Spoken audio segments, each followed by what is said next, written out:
Welcome to the David Bradley Show with your host, David Bradley. Howdy, everybody. I hope everybody is having a very, very great day. It has been almost hoodie weather this morning, but it wasn't. So I kind of snuck by on it and got out and worked all day and enjoyed the beauty of Tennessee and the blue skies and a bunch of weird people I work with and all that good stuff. But anyway, all right. So we had this young lady on at CMA Fest 2025, which was 4 months ago. When was that? June something? The beginning of June. Yeah, the beginning of June. It was last week, really. Yeah, That's probably. What it feels like. I might have uploaded the audio on there last week. I can't remember. It has just been crazy. So to keep everybody up to date, yes, my house is on the market. We're trying to get it sold. And after we get that done, then we will be making a beeline for Nashville because everybody wants us down there. The funny part is I used to live down there. That is crazy. I'll get out. Anyway, remember, we are live. So if you leave a comment on Facebook or YouTube, it will come through. Caitlin, our wonderful producer, will see it, and she will pick out a good question or two if y'all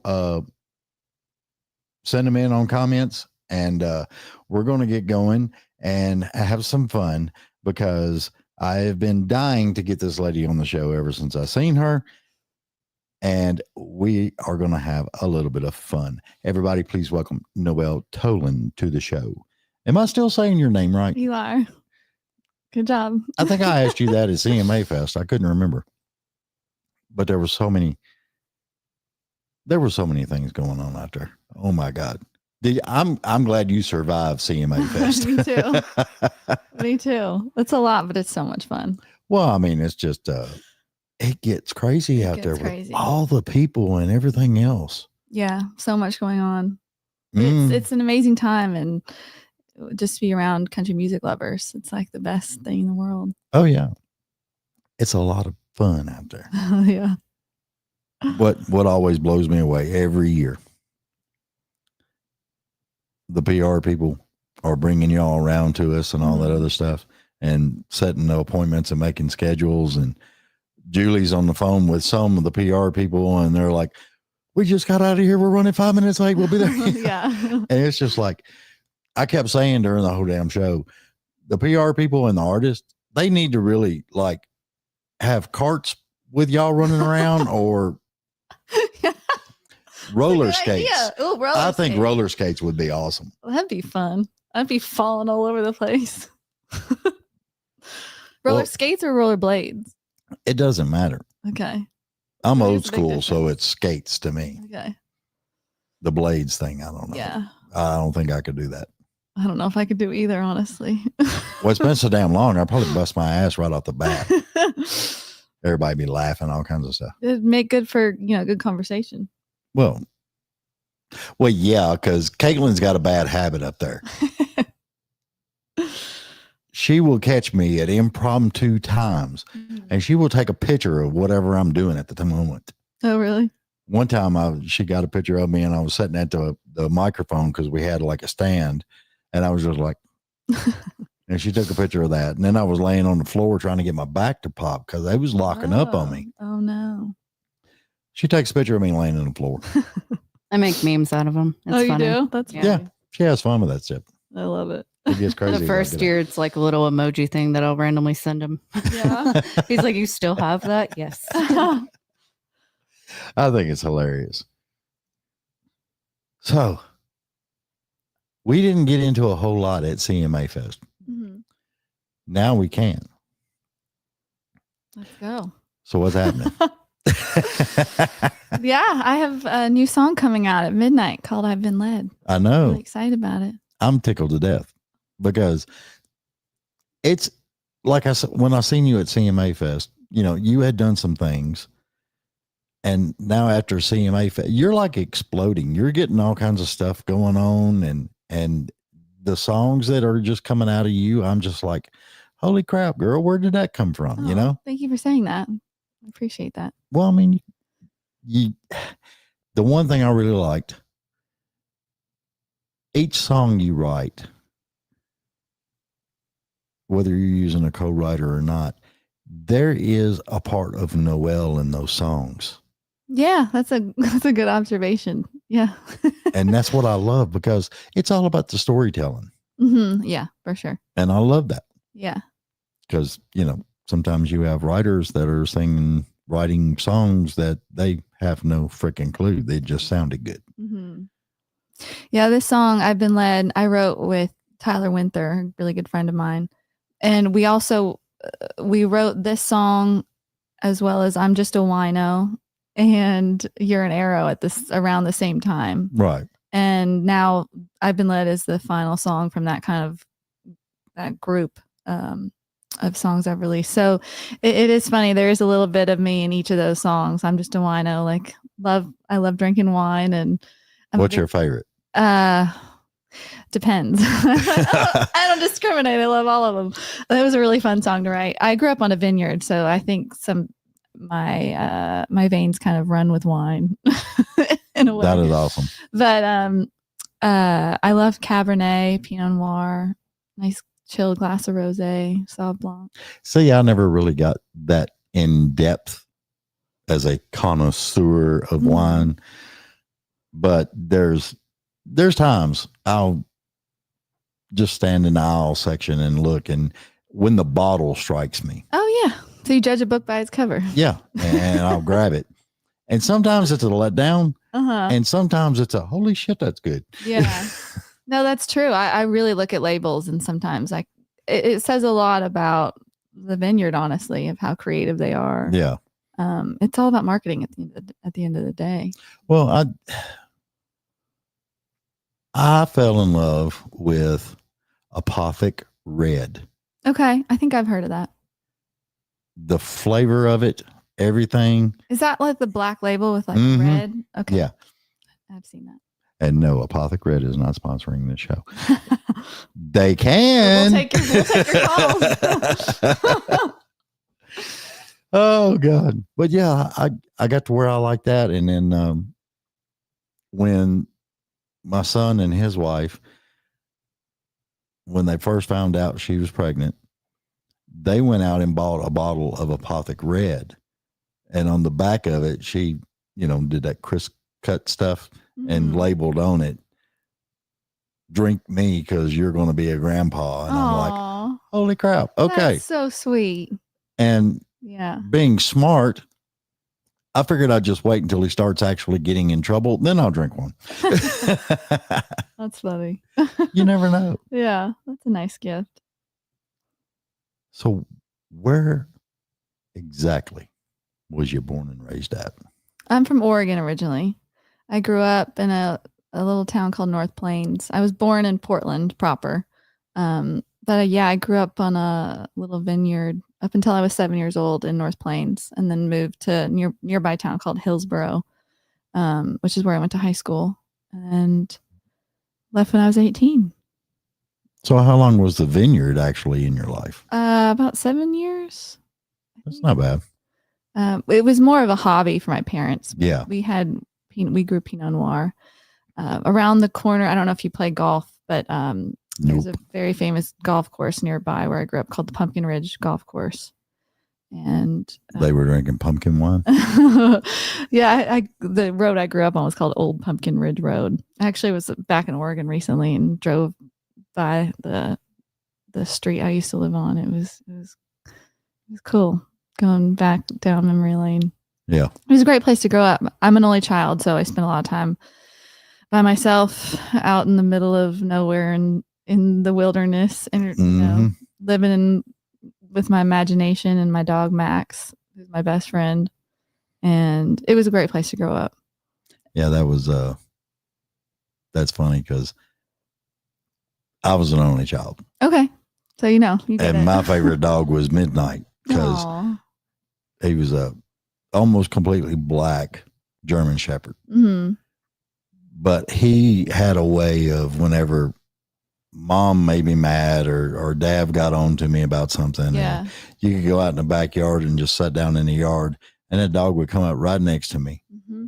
and just kind of lean into me on my shoulder or something. They know. Yeah. And I could sit there and spill my guts to the dog. Yeah.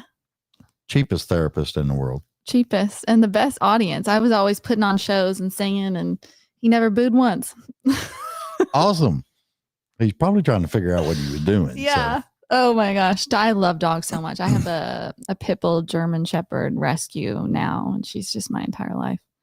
I really think I think dogs and cats or whatever animal you have, I think they're God's gift to us and kind of our spiritual little. That's why people say they're man's best friend, but I hate to say this to everybody, but they're woman's best friend too. Oh yeah. My dog's definitely my best friend. I remember seeing a thing on Facebook where it was a lady was at an ATM and it was almost a little bit dark,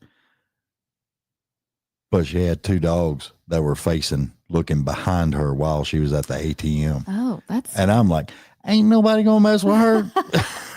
Yeah. You never know, man. Yeah. I mean, everything gets crazy as I get out. Yeah. So let's get some more into you because I want to know, because the way you write the songs and everything, and I can hear you in the songs, there's got to be a hell of a damn backstory on you.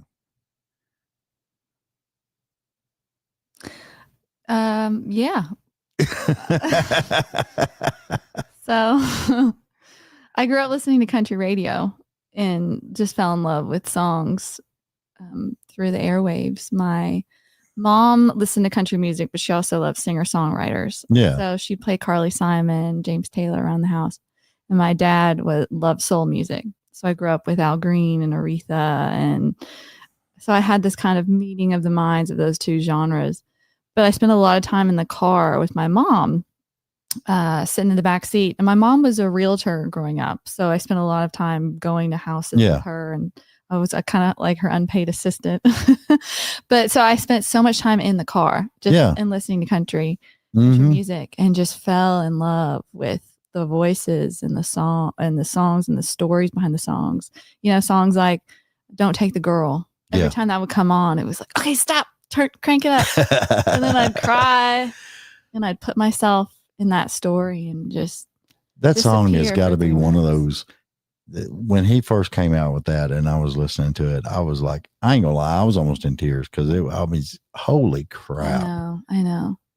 So, and that's what I love, because when you can get people and things and they get all this music together, especially in the growing up ages, it makes such an influence. I mean, anybody gets out there and go, oh, well, this is my idol, blah, blah, blah, this person, that person. But I think a lot of it has got to do with when you're growing up and your parents are listening to different music and stuff. Because when I was growing up, my mom's big thing was the Beatles. Oh, I love the Beatles. Elvis Presley. Yeah, love Elvis. And then my cool aunt started introducing me to other stuff like the Eagles and all this others. I love playing Desperado. That's one of my favorite songs of all time. I love playing that live. Yeah, it's something. There was something magical about hearing music on the radio.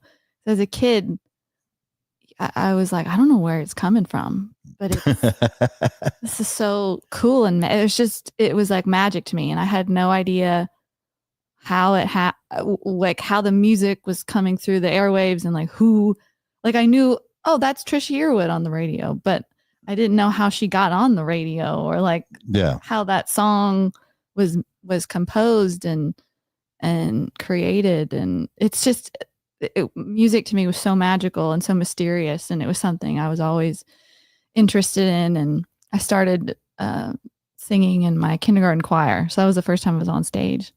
Not that I was any good, but I just got on stage. I said to myself, I like this. I don't know what this feeling is, but I like it. This is fun. Yeah. And it was just like, I think every other kid, or I don't know, but I loved being on stage, and that led me to perform in musical theater. So I started doing musical theater in high school, but I was in choir all throughout college and just loved it. And there's just something magical about music that I don't know if I'll ever be able to understand it fully, but it's something that drives me wanting to know more about how great music is made, how it's composed, how it's created.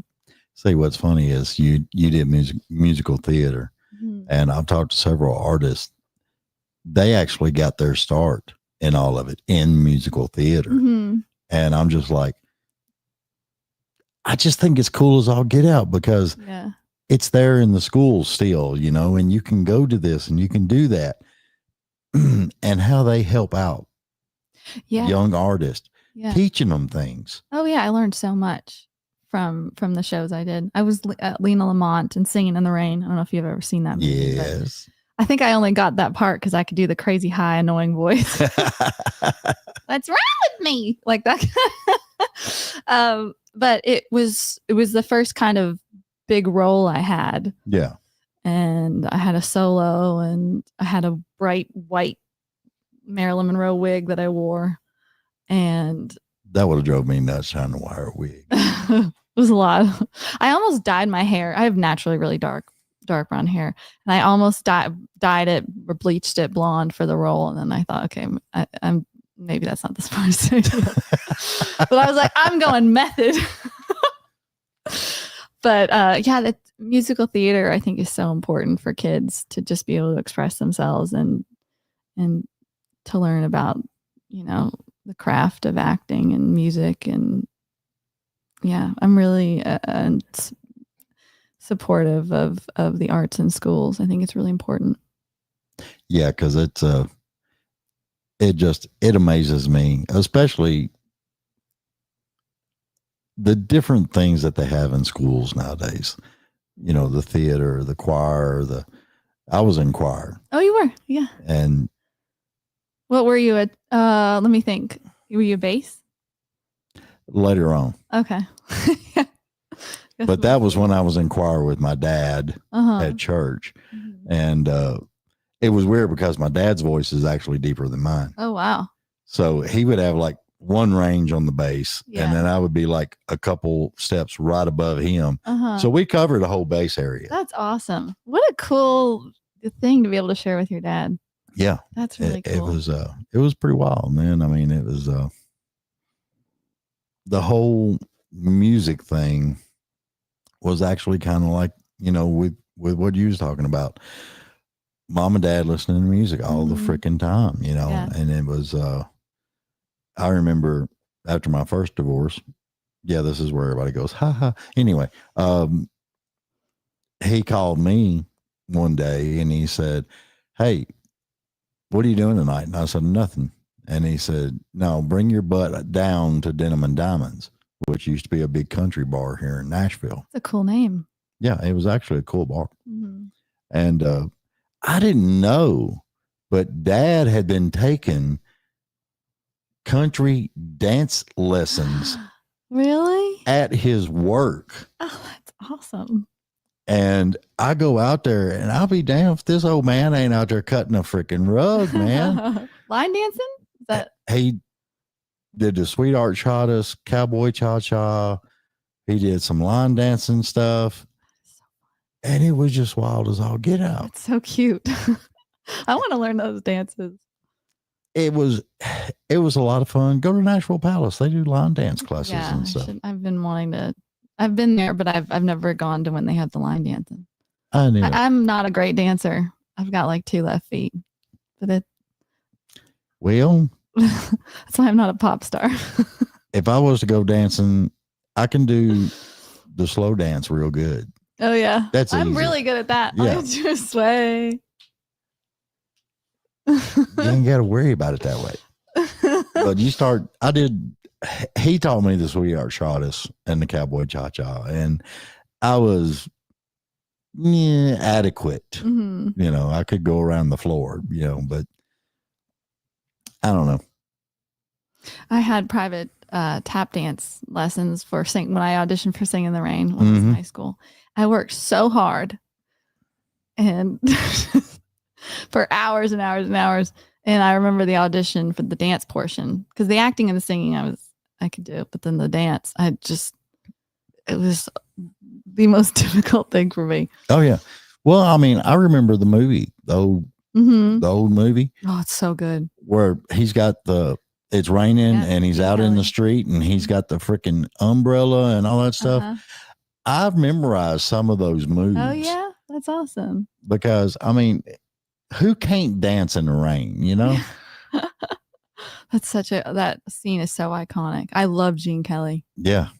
He was awesome. Oh, I love it. It amazed me how many actors back in that day could dance their ass Fred off. Astaire. Yes. Oh, watching him, it's just like, it's magical. Danny Kaye was another one. I mean, it was just amazing to watch them do the moves and everything. And I'm just like, I know. Wow. I know. It's just amazing. Certain people are talented in some ways, and it's just, it's amazing to watch. Well, that's what, if you go back to those movies back in those days and you pull them up, these people are acting better than a lot of actors today. Yeah. They've got more talent, the dancing, the singing, all of these things were just all rolled up in this one person. Yeah. And you're just like, I'm amazed when I go back and look. I love old films too. What about Abbott and Costello? I love them. I've seen some of their stuff. They're funny. The one I loved the most was Meet Frankenstein. Oh, yeah? Yeah, because they had the Wolfman and the Frankenstein and Dracula, all of it together. It was like a little scary thing. Did you like Three Stooges? Some of them. Well, I just remember one of theirs. Wake up and go to sleep. Yeah. Wake up, go to sleep. Yeah. The only thing that bothered me about the Three Stooges was half the daggum time as a boy, you got friends that you're growing up with and stuff. And if they're watching Three Stooges, then the next thing you know, each one of your friends wants to be Moe because they're the one that's slapping everybody. Yeah, that's true. It's like young boys love that show. Yeah.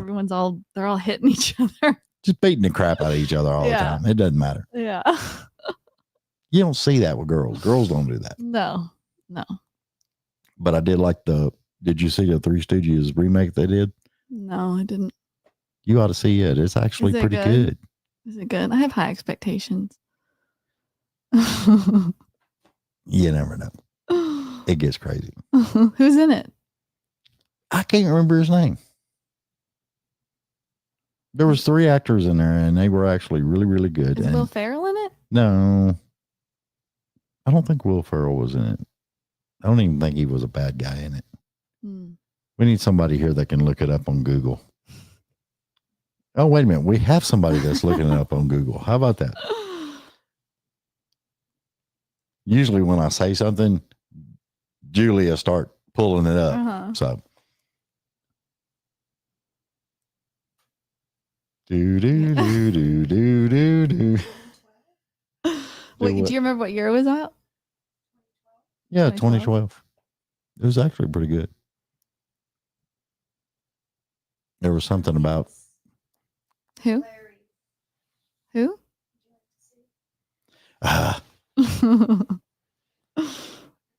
Ooh, Sean Hayes was Larry. Oh, okay. He's funny. Will Sasso was Curly. Okay. And I can't even say that last name. Chris Diamantopoulos. Am I wrong? It's the third name. Hard last name. It's the third name. I can't read it. Diamantopoulos. Okay. And Jane Lynch, Sofia Vergara, Jennifer Hudson. Ooh, this is a good cast. Yeah. Larry David? Oh, sign me up. See, you're going to have to watch it now. Okay. Snooki's in it. I love Snooki. Did you ever watch Jersey Shore? I got better things to do. Oh, it's so entertaining. I had to wash my hair. See, they're all in it. JWoww, Ronnie, Yeah. Sammy. So it's the Three Stooges featuring the Jersey Shore cast. Pretty much. I have to watch this now. But it was a really good movie, and they actually portrayed The situation. Love him. They actually portrayed the original Three Stooges really good. That's cool. Okay, I got my homework now. Let's see what else is on this one. Nicole's like, give me back my phone. Wait a minute. I learned this from Matt Rife. Let's go to what's on X. No, that's not it. There's no dating apps on here, so you get points.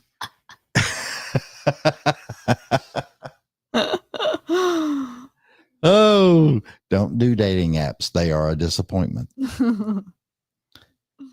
It's just the way it is. So how are you handling the whole social media thing? I mean, are you doing it yourself or? Yeah, I've had some help, but yeah, it's I'm trying to have fun with it. That's my outlook. Is just trying to have fun with it. It's a tool to be able to communicate with fans and make new fans and meet other people who love country music. I just look at it as a tool to connect with people. You know, it can be overwhelming sometimes because there is. Oh, tell me about it. Yeah, I'm sure you know. Yeah. Oh yeah, because I think my show is now on like 22, 23 different platforms. Oh, awesome. And then I've got social media platforms that I'm having to freaking do all the freaking time. Yeah. And it's just like, I know, it's a full-time job. Well, that's why I hired somebody to help me because it gets overwhelming sometimes. It is. So that's why I try to look at it as a way to have fun. And when I have that outlook, it's not as arduous when I'm creating content. Yeah. And I try to just learn, okay, what can I learn how to edit today? And what do people find interesting? What do they not find interesting? You know, that's one of those things that I don't believe there's an answer to. Yeah. Because anyone knows what's going on. You could video yourself going to the mailbox and have no mail at all. Mm-hmm. And somebody will hit it 1,000,000 times. Or you could stump your toe and people would find that amazingly funny. Yeah. You know, and it's just, I remember seeing, I have a fly around me. What in the heck? I've seen different things that people are doing different stuff. And it's just like, I didn't find it funny at all. I didn't find, I'm like, why in the hell are you videoing this? You know? And then 2 days later, it's like, wow, 500 streams, really? And then the next week, 250,000 streams. And I'm just like, well, that creeped up. Took a little bit, but it creeped up, you know, and it gets crazy with it. But the weird part is, and I think, over my side now. see, I'm telling you, it's like, where did the gnat come from? Now somebody wants to be interviewed. Somebody will clip this section out of us chasing the gnat away from them on the studio. 1,000,000 streams, yay! You know, so you never know. You never know. But that's something that I find amazing now, especially in this time and age. Not only are you writing good music and you're getting out there and you're playing shows, playing writers' rounds, but still having to do all of the social media stuff because I'm going to throw this out there. Back in the day, people just hopped in a van and went from town to town and freaking played. Yeah. And it was word of mouth that got out there that oh yeah, you got to hire them because they're pretty dadgum good, you know. Barn dances. I miss barn dances. Barn dances were fun. I don't think I've ever been to one. Maybe we ought to book you on one. That would be fun. I love that. Somebody call the Amish. Tell them we're coming. Where are you from originally? Born and raised in Nashville. Oh, you are? That's awesome. You're a what do they call you? Unicorn? Yeah, that's what everybody calls me. I don't know why. So you've seen the town change. I've seen it from. You remember? I don't know if Andy Griffith. You ever watch Andy Griffith show? I've seen clips. If you watch the Andy Griffith show, you'll see sometimes they'll have a band come through town on the Andy Griffith show, Mm-hmm. and you'll see they're in like this really oversized station wagon with like 6 doors and stuff, and the whole band fits in the station wagon. Yeah. And they would go town to town and play. Mm-hmm. And I remember seeing some of that stuff when I was younger, 9, 10 years old. Wonder where they're going, Mm-hmm. And it's the whole top of the car is nothing but loaded down with drums, Yeah. amps, all this other stuff. And a lot of acoustic stuff went on back then. Mm-hmm. And I think that's where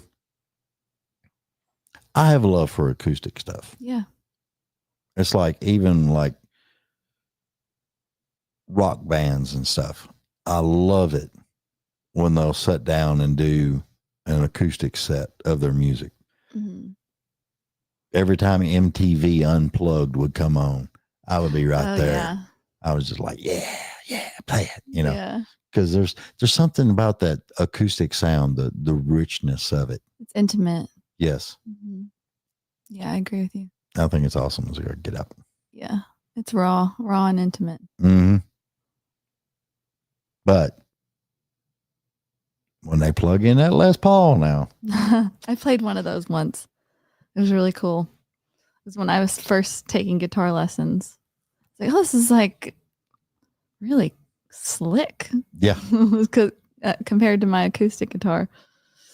When you write a song, do you put full band into it in your thought process while you're writing it? It depends. Most of the time, a lyrical hook and a melody will come to me.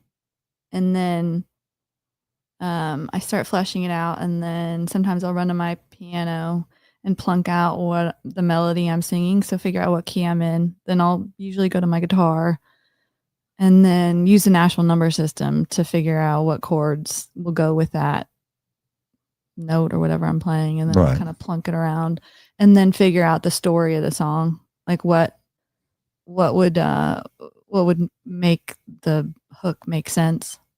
And sometimes if it's like a bigger chorus, yeah, I do. I can hear the drums and okay, what's going to happen at this moment? Where's the lift? When's it going to kick in? Yeah.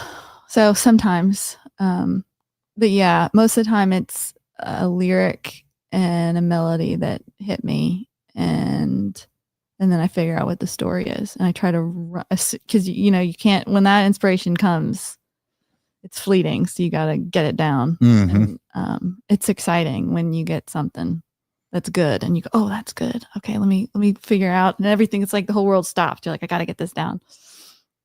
So when did you learn the Nashville music?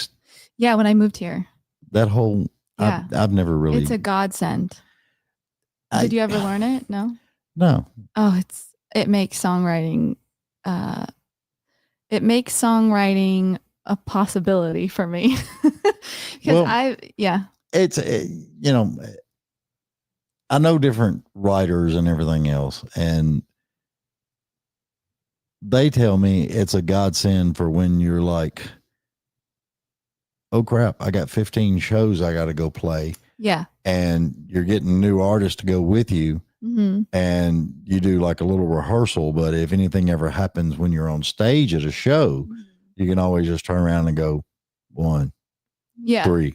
Especially if you need to change the key. Yeah. Sometimes you have to do that if you've been singing a lot and your range is a little bit affected, so you can just take it down a half step. It's a godsend. I started singing, like we talked about, in choir, so I have a limited knowledge of musical theory. I went to Berklee College of Music when I was 15 for a summer and studied voice there, and had a really hard time learning musical theory. It was something I just could not wrap my head around and was really frustrated by it. So for me with songwriting, and I've always been a writer, But I didn't have the musical knowledge to know how to write a song really until I've written lots of songs, but I never really knew how to like present them as like a song, because they were just things that were private to me and that I never released. But it wasn't until right around the time I moved here where I decided to start releasing music independently and found out I had to learn how to play guitar, especially with country music. I had a guitar when I was little. My parents got me my first guitar when I was 5. I have a picture of it with me in my kindergarten show and tell. Yeah. I had a cowboy hat on, and I'm left-handed. That's one thing. So my parents didn't know that like you have to tune the guitar a certain way when you're left-handed. So I ended up moving here. I got a right-handed, years before when I was in LA, I got a Yamaha. It was the cheapest one I could afford. I just got a right-handed one because when I went to Guitar Center, I said, I'm left-handed. And I said, listen, if you can do a right-handed, just do it. They're so expensive. And I said, okay. Okay. And so I was in guitar lessons for years and was not making any progress. And my guitar teacher and I thought maybe I should get a left-handed one because maybe that's the issue. Yeah.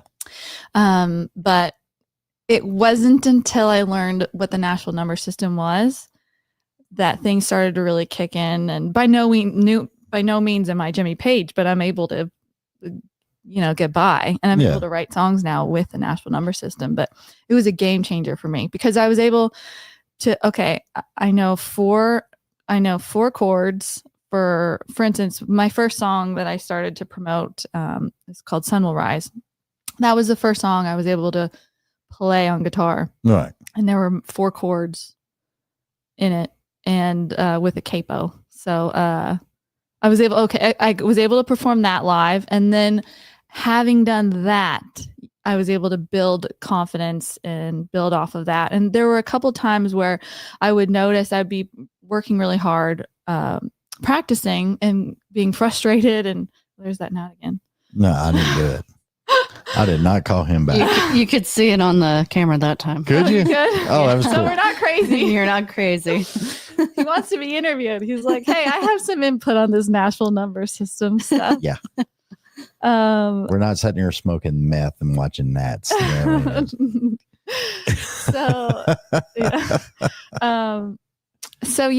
then the learning that system, I was able to really improve my musicianship.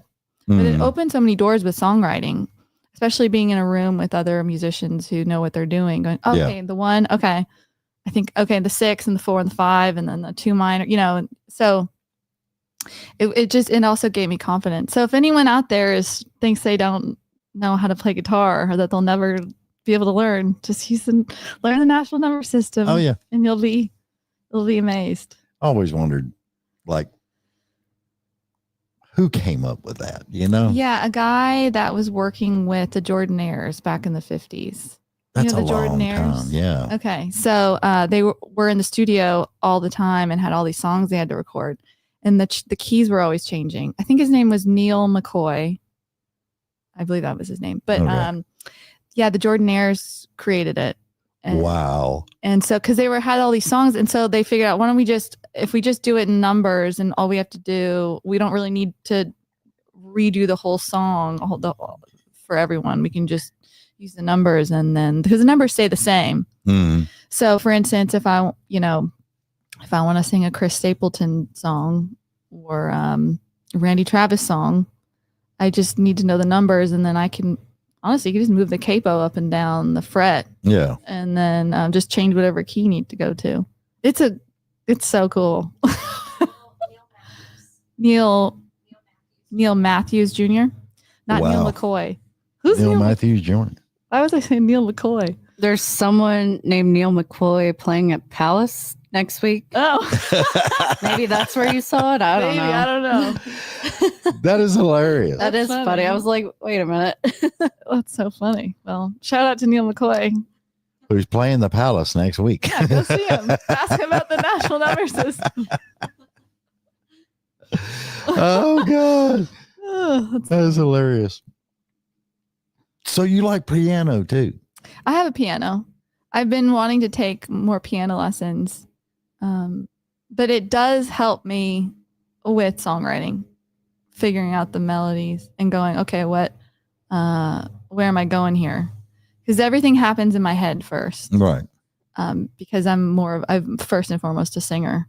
So, yeah, always. And the best songs that I love, the songs that I love the most that I've written always just come to my head and I go, oh, I'll plunk it out and then figure Right. out what I'm doing. That is crazy. Mm-hmm. Because one of the things I always wondered about, because you hear people doing writers' rounds and they're going and they're singing and they're playing, but there's a big thing now where it's like 2 or 3 people are getting in a room and they're writing a song. And curiosity is one of my things. I'm wondering, are they just sitting and writing the lyrics? Are they sitting and doing the lyrics and the music? You mean when they're writing? Yeah, like what actually is the process? Because a buddy of mine, whenever he wrote a song, he come up with music first. Mm-hmm. He would find a riff that he liked. Yeah. And then once he got that riff going, then he'd start building the dynamics of the music. Mm-hmm. And then he put words in. Uh-huh. Yeah. Whatever he was feeling that would go with that song. For sure. Yeah, I think everyone's different. Yeah. So depending on your background or where the inspiration lies, everyone's a little bit different. I think for me, because I was a singer first and foremost, things just come to my head and then I have to figure out how to express what came to my head. Yeah. Sometimes if I'm messing around on my guitar or something or my piano, something will come and I'll go, oh, what's that? Like those 2 chords together or that kind of riff. And then I've built up from that. But most of the time something will just hit me. And it's great when a melody and a lyric sound great together. Well, yeah. You know? But yeah, everyone's a little bit different. And I'm always curious oh, there's the gnat again. We need a gnat swatter. There's one in the kitchen. I can't believe it. He's like, y'all are having too much fun without me. I know, right? Nothing but gnats. Yeah. But yeah, everybody's different. And I'm always curious to learn about different writers' processes. Yeah, because that's I've had several people that are on the show and that are writing, and I find the whole process fascinating because, like you said, everybody is different. Yeah. It amazes me because I'll have 2 or 3 people that tell me, damn, that's a good hook. Let me write that down, you know? And it's like, oh, well, whenever you're out in public or you're doing anything, you really got to pay attention and listen because some people will say something and you're just like, holy crap, that's a good lyric. Mm-hmm. Let me put that together with, and I got this over here and I'll put this together. Mm-hmm. And the next thing you know, they got a riff that they wrote 5 years ago that fits into that and they start building. Yeah. It's always great. It's great advice to write everything down that you can when it comes. And when you hear something, I have a hook book in my phone and I have notebooks that I write in, but I have a running hook book in my phone where if something comes to me, I jot it down.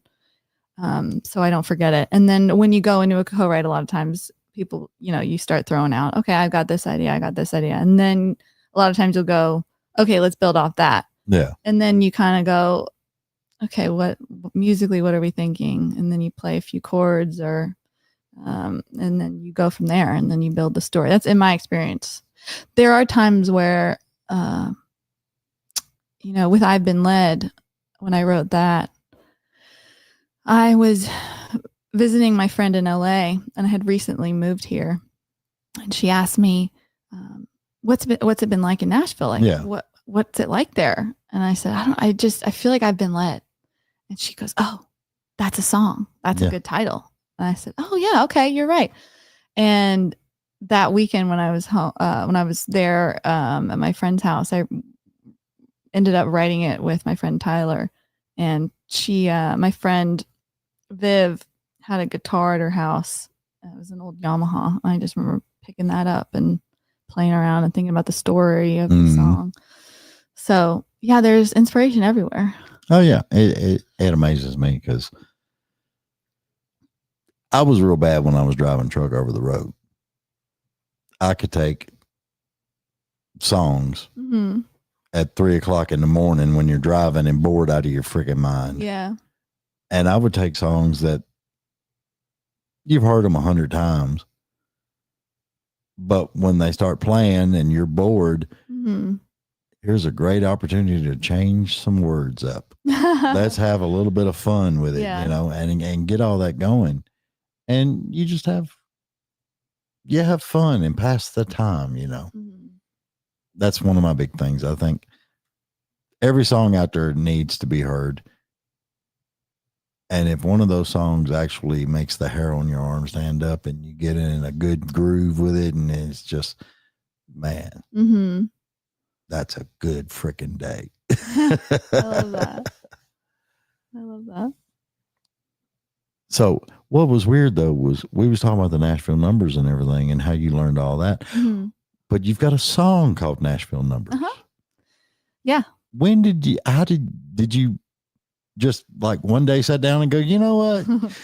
We need to write a song about this. Yeah, that's a good question. I had the idea in my hook book for a while. I like the name Nashville Numbers, the alliteration of it. And at the time I didn't know if it was going to be about the Nashville number system or about numbers that remind you of someone. And I was thinking maybe like I-65 or like the 5 spots of venue here for music. There were just certain numbers that that I got my head spinning. So I had the title in my hook book, and I had a co-write set up with Steve O'Brien, who's an amazing songwriter. He wrote Rock My World, Little Country Girl. Yeah. So I wanted to come in prepared with something to offer, and I brought it up to him, and he goes, oh, that's good. That's good. And he really liked it. And at the time, Morgan Wallen had released his track list for his recent album, and there was a song called Tennessee Numbers on it. And when I saw the title, I said, oh my gosh, did they get the idea before me or something? And I played it for Steve. I remember we were in the room in NSAI, and he had the idea of why don't we write this as an answer to this song, to Tennessee Numbers. And Tennessee Numbers is about a girl and a guy, and they break up, and she moves to the West Coast, and she doesn't answer Tennessee Numbers anymore because he's calling her, and she's moved on. That's a good spin on all that, you know. And so we decided to write it as an answer to his song, and then we brought in Justin Love, who's an amazing singer-songwriter here in Nashville. I love some Justin Love. Yeah, he's the best. I've known that man ever since I started doing the podcast. Yeah. When I first started doing the podcast, he came on. And his writing style and him as a person is just freaking hilariously amazing. You get it? I think. Did I get it? I don't know. I think you did. You're supposed to know if I got it or not. What the hell? She's not paying attention to the net. Nobody's paying attention to the net. Everybody's just watching us. What are we looking at? Well, at least it was caught on camera once, so that was good. So we're not crazy. We're not mental. No, Justin Love's amazing. Yes, he is. He invited me to play my first writer's round in Nashville. He is awesome. Yeah. He's an amazing songwriter, amazing person. I went to a writer's round at the listening room, and Justin was there. And it was funny as always.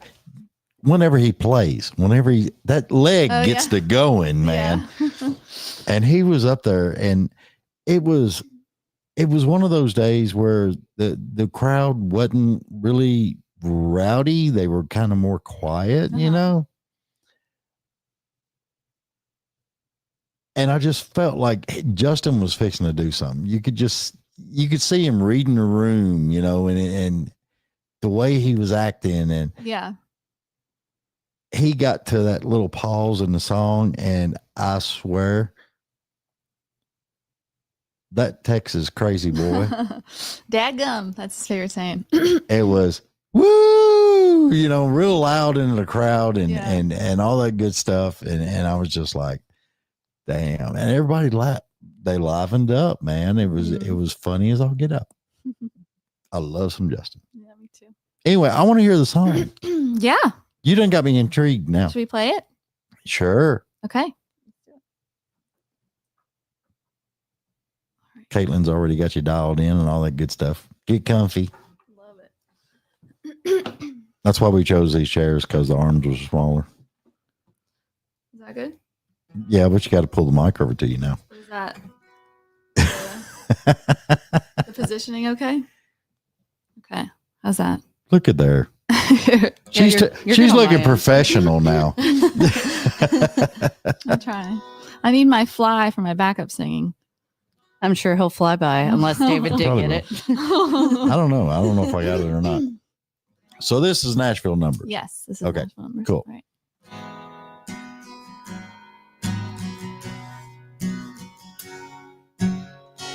It's 6 p.m., 3 tequilas in. The sun is different out here by the ocean. I can't believe it's been a year since we spoke. My head is buzzing, the phone is too. Ain't picking up 'cause I know it's you. You wanna know the truth. I'm doing fine. I'm out here where the sun always shines. But when I say 615, it takes me back to the time when we were lovers in those Tennessee nights that I thought would last forever. Now you're just another one of those Nashville numbers.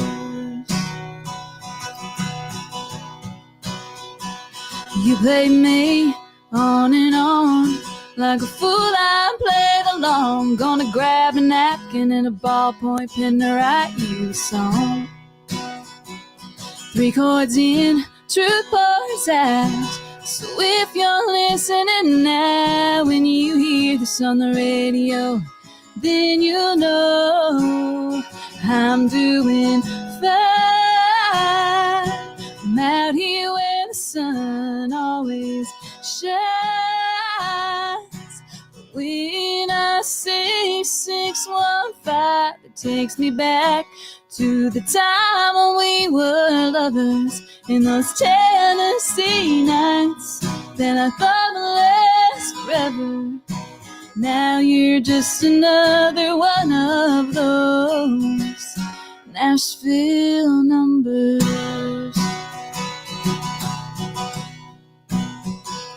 I held out for a diamond. You held back your love, but not your twisted tongue-tied, two-time and drunk dial lying till I had enough. But I'm doing fine. I'm out here where the sun always shines. But when I say 615, it takes me back to the time when we were lovers in those Tennessee nights that I thought would last forever. Now you're just another one of those. Now you're just another one of those Nashville numbers.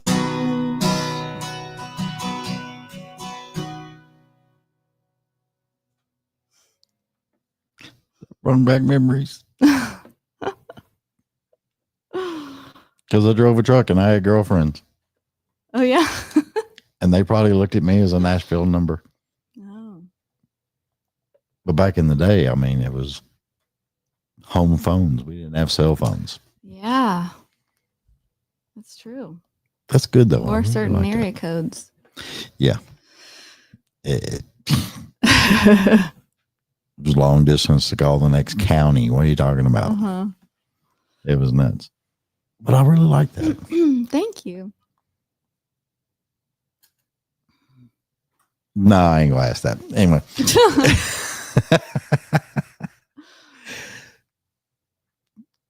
How much?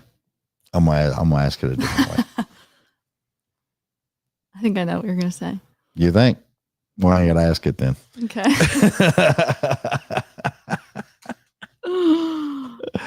Oh God.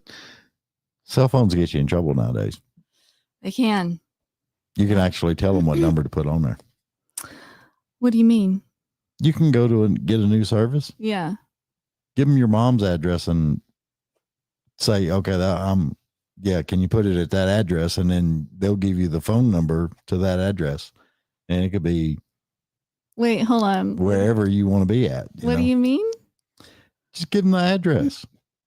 So hold on. So if I'm going to go to Verizon, I want a new phone. Yeah. New phone number. New phone number, new everything. Yeah. They're going to ask you, okay, what's your address? Okay. Give them the address of a friend that lives in Florida or, Oh. wherever. You can give them your mom's address, wherever she's living at the time. And they will give you a number from that area. Oh. So you can have pretty much. Don't they vet that? They just asked you for your address Oh, okay. and you give them to them. Hang on, they might. No. They had to have a copy of my driver's license. They need also, don't they need mail to No. your, oh, Not that I know of. I don't know. I don't know. I just switched back to Verizon and no, they're not sponsoring our show either. I still have the same phone number since I was like 10 years old. So Me too. Yeah? Yeah. you know what's up. I just can't get rid of it. I still remember my mom's home phone number from when I was like 9 years old. Oh, really? She had the same phone number all the way up till 3 years ago. Oh, wow. That's when they sold the house and got rid of the home phone and everything else. That was in Nashville? Yeah. Oh, wow. That's cool. You know where Trinity Lane is? What's near it? Dickerson Road, Gallatin Road. It's in East. It's Oh, in East Nashville. I think the name sounds familiar. So There's a Love truck stop on it. Yeah, don't stop there though. Yeah. I think Don't I do recommend know. it. Yeah, don't stop there. But yeah, you just follow Trinity Lane up and hop on Jones Avenue, and I was growed up at the top of the hill. Oh, wow. That's awesome. Yeah, it was weird. What a great place to grow up, though. You've really seen it change, I'm sure. I used to be my mama's tag along every time she went to fanfare. Aw. Every freaking year. That's so cool. And she would stand in line and meet the artist and get pictures with them and get autographs, to Nell. I always wanted Spock to be there, though. Live long and prosper. Are you Trekkie? I'm a Trekkie. I'm a Star Wars. And That's cool. I feel like I used to watch the old TV show. What was the guy's name with the thing around the eyes? that's a new. No, that was I can't remember his name. not Okay. Star Trek. He had brown hair and he had the thing on. Yeah, I can't remember his name. Okay, well, That was new stuff. I didn't know that. okay. So anyway, we're going to have to go, Okay. but I wish we had a drum roll machine. We got a drum roll on the internet or anything? Yeah, just whatever. There's the lightning thing. Yeah, well, You you want could, some thunder? Oh, I love thunder. yeah, do the thunder. Miss Noelle's gonna. She That was like- scary. It's delayed. It's really. It's a weird. little I delayed. was like, That's why I didn't do the clapping thing because he tried to move it up, but now it's like too fast. Like you would be like, "What is happening?" We have fun. that's funny. It's got to have some fun. Anyway, for everybody listening, Noelle is going to treat us to a little snippet, a little teaser. I've been led. Yes. And I have my little Nat as my background singer. Did he come back? Yep, he's I back. thought I got him. He's like, take me where you're going. I want to be led too. That's what he's saying. Okay, so this song Yes. releases tonight At midnight. at midnight Mm-hmm. Central Time. Central, yes. 5 p.m. Central on all the streaming services. Okay, So cool. wherever you stream, YouTube Music, Amazon, Apple, Spotify, all the things. Midnight. Midnight, because it's midnight. Okay, Okay, you ready? I don't sing, so hit us with it, babe. All right.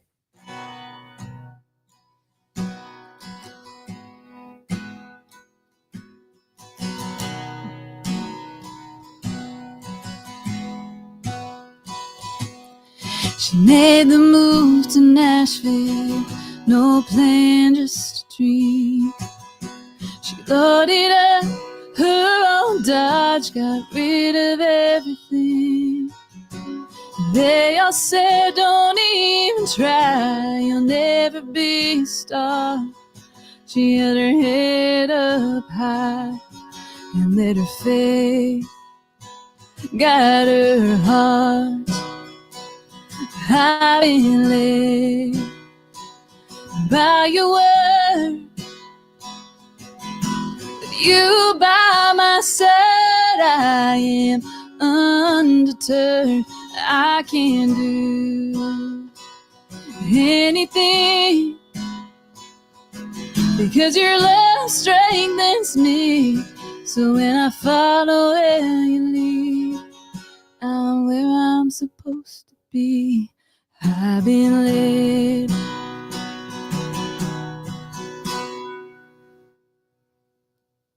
See, I love that. Thank you so much. That's one thing when I just, the way you put your music and your personality in some of the tunes, man, is just, it's really, really good. Thank you so much. Thank you for saying that. I appreciate it. It's Some people need to hear it sometimes, you know? yeah. It's hard sometimes when you release a song because you're just putting it out there, and part of it, especially when you've written it, Mm-hmm. it's part of you, and you hope people like it, but you never know. Yeah. But It's rough. so I appreciate you saying that. Thank you. I think it's awesome. I can't wait to see more of all the wonderful things I think you're going to do. Thank you so much.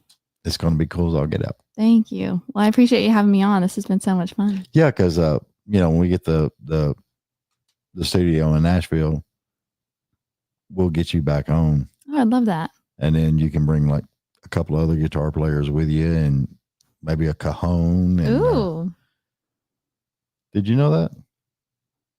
keyboard. Why didn't you know that? Okay. Well, now you know this. Everybody's learning stuff. And we'll have the Nat come back to do background vocals. Yeah. No. No. He ain't allowed. I might go on a gnat killing spree here in a little bit.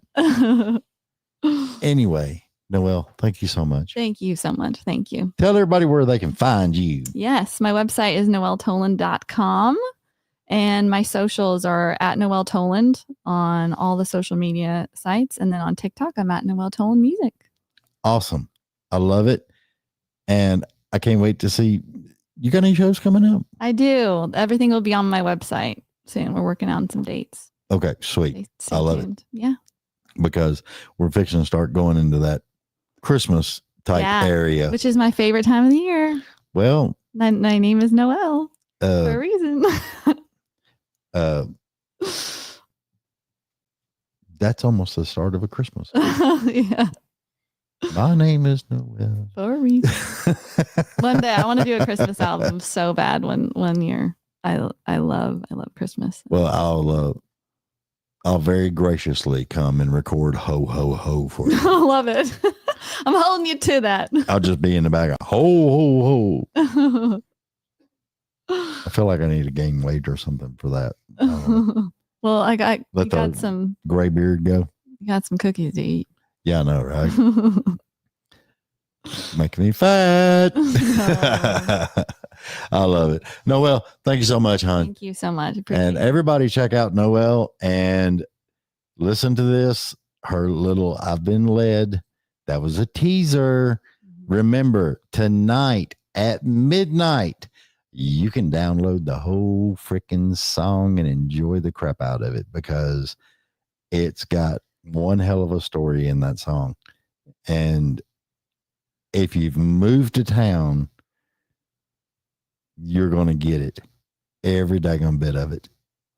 If you haven't moved to town and you're actually a native of Nashville, you kind of get it also because this is what a lot of people are going through when they get here.